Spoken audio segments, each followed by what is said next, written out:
No time to thaw your meat? Kitchen pans can help in an unexpected way.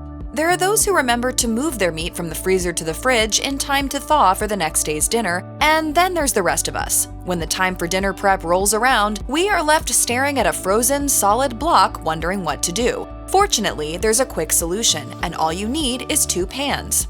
Before reaching for those pans, you might be inclined to simply throw your steak in the microwave. However, we must advise against this. The culinary elite generally can't stand microwaves for any kind of kitchen use, from actual cooking to even minor sidebar tasks like reheating a sandwich. When it comes to finding a safe solution for quickly and safely thawing frozen meat, chefs may have a point in avoiding microwaves. In general, when it comes to defrosting meat in the microwave, you should proceed with caution. The exterior of your meat will defrost faster than the middle in a microwave, meaning your edges will have a raised temperature in which bacteria can become active. What's more, the microwave can take even the best steak and give it a tough texture since the Mega Zap tends to strip the steak of its juices. For these reasons, it's best to think twice before placing frozen meat in the microwave. Instead, grab 2 metal pans and let science do the work for you. The pan's heat-conducting properties make them an easy tool to thaw your meat. This trick involves turning over a metal pan and placing your still-sealed frozen meat on that pan bottom. Next, fill a second pan with warm water and place it atop your frozen meat. The weight of the pan filled with water will sandwich the frozen meat between 2 heat conductors. While the frozen meat is in contact with the conductors, the colder temperature of the steak transfers to the warmer temperature of the metal, and voila!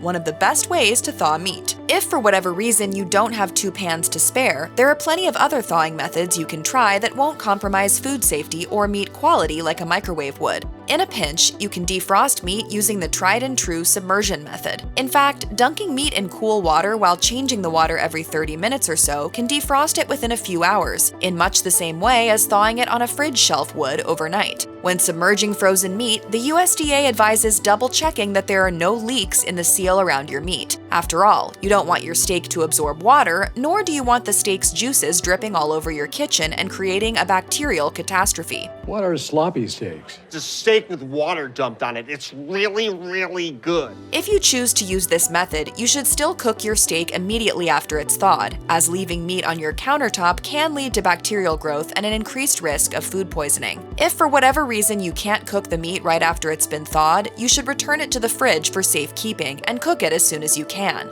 In general, raw meats should not be kept in a fridge for more than a few days. Although cooking frozen meat isn't the most ideal option, the USDA confirms it is safe to do so. However, it's worth noting that cooking meat from a frozen state will take much longer and may require a higher cooking temperature. Frozen chicken, for example, should be cooked at a temperature of 350 degrees Fahrenheit to ensure it reaches an internal temperature of at least 165 degrees Fahrenheit. A frozen chicken will also take about twice as long to cook as a thawed chicken. While you save time in the defrosting department, you lose time when cooking. That said, certain meats are much better suited for cooking in a frozen state. Some sausage manufacturers expect that you'll take the product from the freezer and put it straight in a pan, though you should always double-check the packaging to make sure it's safe to skip the thawing process. At the end of the day, it's always better to err on the side of caution when it comes to raw meat.